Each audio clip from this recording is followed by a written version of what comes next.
性成为距离还是亲密的入口？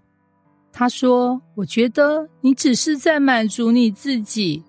他说，我们不是夫妻吗？这不是很自然的事吗？那天晚上，他翻过身去，沉沉地睡了。他看着天花板，一句话都说不出口。这不是激情过后的安静，而是情感失联的开始。性本该是婚姻中最亲密的连结，怎么会变成一道鸿沟？性是婚姻里最沉默的语言。你有没有发现，我们谈性很少好好谈，不是藏在黑暗角落的私语，就是在争吵中爆发的控诉。但性其实从来不是一件单独的事，它携带着你们关系的温度、信任与理解。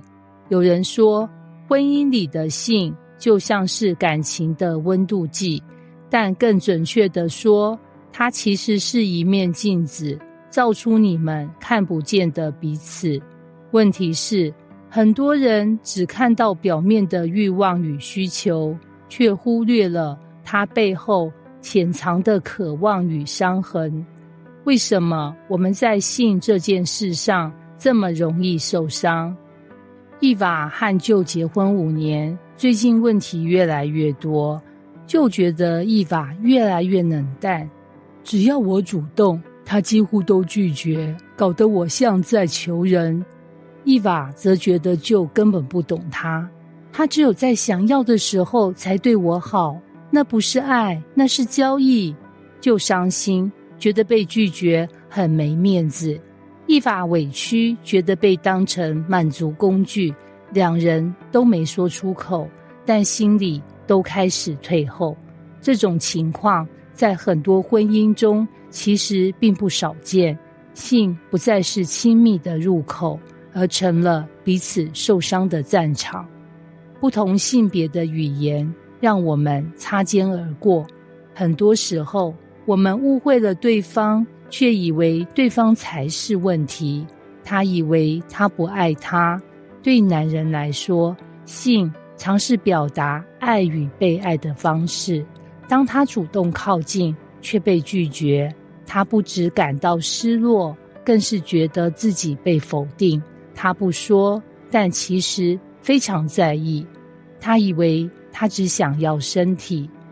对女人来说，性更多与情感、安全感连结。当她觉得自己没被理解、没被陪伴、没被倾听，她怎么可能打开身体？对她来说，没有连心就不想连身。两种解读，两种渴望。可悲的是，他们都在追求爱，只是语言不一样。从欲望到渴望，你看懂了吗？你有没有想过，其实性欲不是最深的需求，性背后的深层渴望，被需要的感觉，被接纳的肯定，被珍惜的安全，被理解的亲密。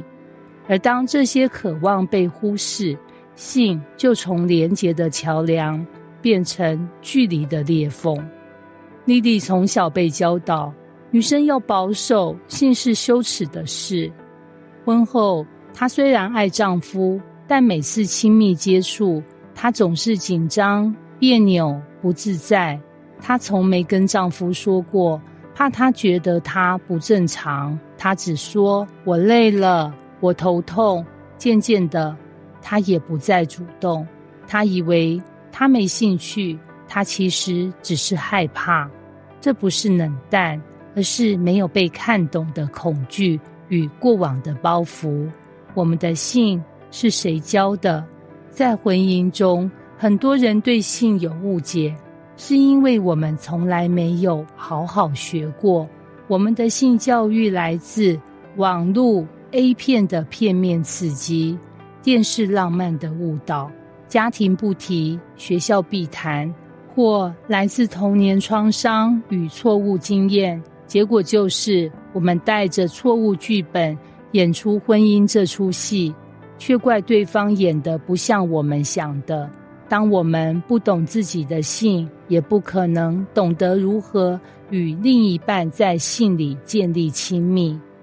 亲密不等于完美，而是被懂得。你们上一次真正谈性是什么时候？不只是讨论频率或技巧，而是坦诚彼此的感受、渴望与害怕。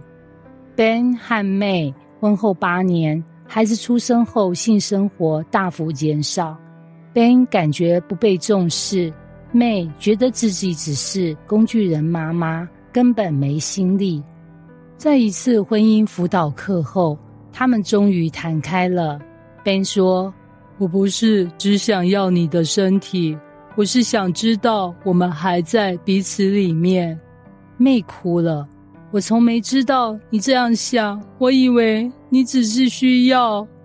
那晚他们没有立刻重拾激情，但却重新拉近了新的距离。性不是技巧的问题，而是情感的对话。当性成为我们的语言，修复婚姻的第一步不是改变对方，而是看懂彼此，包括在性上的语言。当你开始理解，他不是不爱你，而是需要被感受到心灵安全。他不是只想身体，而是渴望情感上的被接受。